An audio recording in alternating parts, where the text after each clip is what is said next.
Hello and welcome to my channel. My name is Lynn and today I am going to make these two stepper cards, but I actually just learned this really super easy way to make stepper cards, and I want to show you how you can do this. You don't need any special dies. You don't need to do any math at all. So let's make this.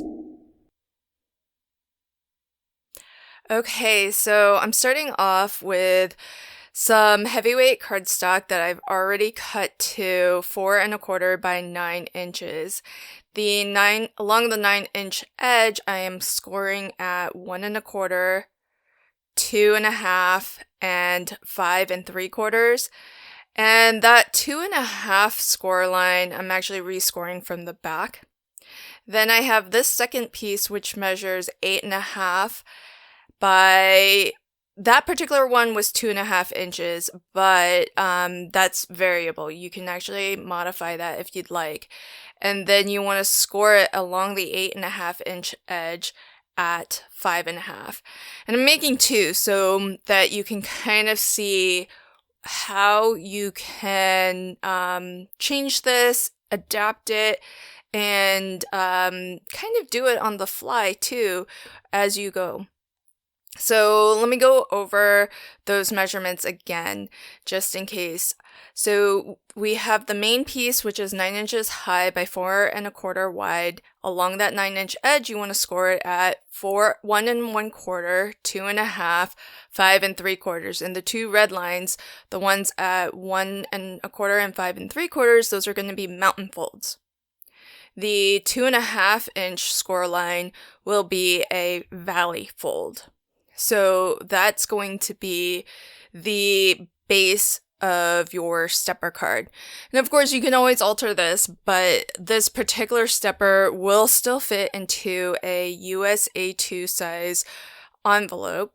And once you know how to do this and how it comes together, you can adapt this for a different size card if you want. And if you're interested in seeing this adapted for maybe a 5x7, just let me know, and I can do a separate video for that. But I actually learned this really cool method for creating stepper cards from a mystery craft along that I live stream, and we host that between different channels, just depending on who is leading the mystery craft along. So Kim and Elise stream with me pretty often, and when it's a crafty fun live stream, it's usually on my channel, but when we do mystery craft alongs, I like to kind of spread the love, and we rotate that so that we can stream on different platforms. And we streamed recently on Stamper Girl's channel. If you want to catch the original mystery craft along, I'll link to it in the description box below.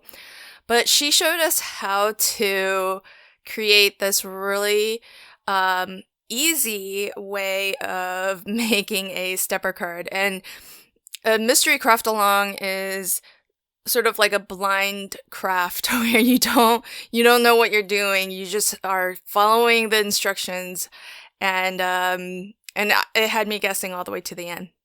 So the folds are pretty simple. As I mentioned, at that 5¾ line, that's a mountain fold.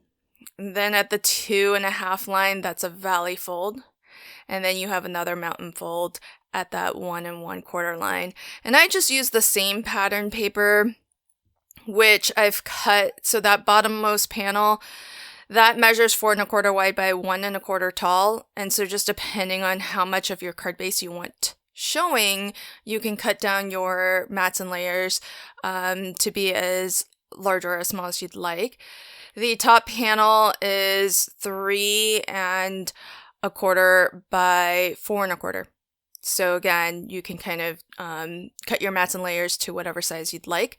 Here, I've already embossed these two panels with the Spellbinders 3D embossing folder of the month for March 2023. Look at all of that fantastic detail. I know this is a really simple repeat pattern, but that 3D emboss folder still gives it so much dimension, and it's really fabulous. I'm really loving 3D embossing folders. So this new club kit that Spellbinders introduced this year is really just fantastic. And what I did was I was careful when I embossed to actually emboss a panel that is larger than I knew I would want, because sometimes you lose a little bit of height or width when you emboss, because it is, the embossing folder is pushing that cardstock upwards. So that has to come from somewhere. It's going to come from either the height or the width. So I like to just emboss a panel larger than I think I'll need and then cut it down to size after. So I am also going to use the clear stamp and die of the month. This club kit, you can get just the stamp by itself, but there is also the option to get the coordinating dies along with it each month. And it's got these two really lovely butterflies, which are kind of like an abstract butterfly because it's actually some florals that are combined, I guess, in the shape of a butterfly. And the coordinating die does a beautiful job of cutting that out. And it's really great because you don't really have to color anything in if you don't want to. I think it looks really pretty on its own. But there are some open areas where if you did want to do some coloring, you could. Or you could use the solid stamps that are actually included in the stamp set to very easily color. So lots of different options there. Now this long piece, this was the piece that was originally 8.5 tall that we scored at 5.5. And I'm going to attach that. Now, what's nice is that once you have this panel, because it's a separate piece, you can decide at any point in the process before you glue it down whether you want this to be a center stepper or if you want this to be a side stepper. Whereas if you were cutting your stepper card base from one piece, you would need to actually decide that at the very beginning when you make your card base. So I love the flexibility here, and as you can see, you can also change up the width of that stepper piece. So I've got a more narrow width where I've positioned it to the left edge as a side stepper, but I've got a more wide panel on the lavender version where I've placed that right in the center. So there's lots of different room and flexibility for you to make those choices, and you don't have to determine that at the very beginning. So I think that's really cool. And then you don't have to do those partial cut lines like you would normally have to do if you were to hand cut your own stepper card base. And of course there are specialty dies out there that do all of that for you. They'll do the cutting and the scoring, and I do have those, and I like them, I enjoy them, and I'll continue to use them. But this has got to be the easiest way that I know how to create a stepper. And so really super excited that Delise, Stamper Girl, showed us how to do this, because it's just really fun, really easy, and it just gives you a lot of flexibility as you're making your card to choose midway through even how you want to position your stepper and adapt it to maybe whatever your focal point is. Now here I'm making kind of the same card, but in two different colorways. So it's not exactly the same. But imagine if you did have like a really large focal image, you might want a larger panel behind it. And if you had smaller focal image, maybe a more narrow panel makes sense for that frontmost stepper. So I think it's really fabulous, really fun, and a very easy way to create a stepper. So what I'm doing just to finish off here is to create some additional elements. So I wanted to get my sentiments from the clear stamp of the month. And I am trying to keep everything very monochromatic. So I don't want to stamp in black, which is what I would normally use, my VersaFine Onyx black ink, because it's phenomenal and it gives you a nice crisp impression every time. But I don't have any black anywhere else on these cards.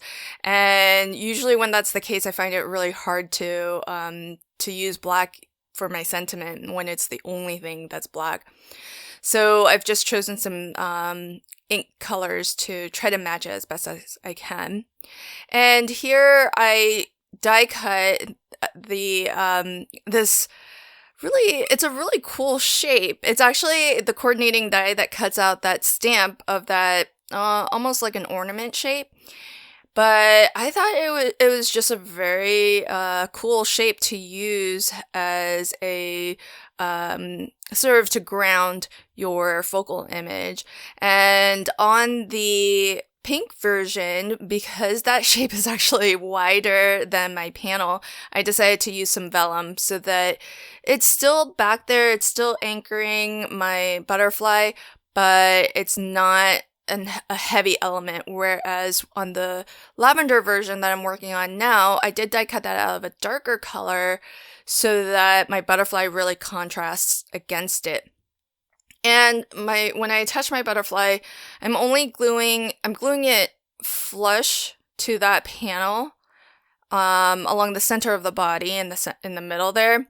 But beneath the wings, I used some 3D glue gel to give it some lift, but as well to make sure that those wings are actually like stuck down to the card. You could just leave them floating, but then that leaves them vulnerable to getting torn off. Whereas here, they're going to still be dimensional, but they're going to actually be glued down and actually stuck to the card. So you can see that gel is going to take a little bit of time to dry, but once it's dry, it's going to hold all of that dimension. So here's a final look at my 2 stepper cards. Probably the easiest method that I've learned for how to make these steppers. And it features, both of these cards feature the 3D embossing folder of the month from Spellbinders, as well as the clear stamp and die of the month by Spellbinders for March of 2023. So I'll leave links to everything in the description box below. I hope that you enjoyed this video. If you did, let me know what you think in the comments. And until next time, happy crafting and have a fantastic day. Bye.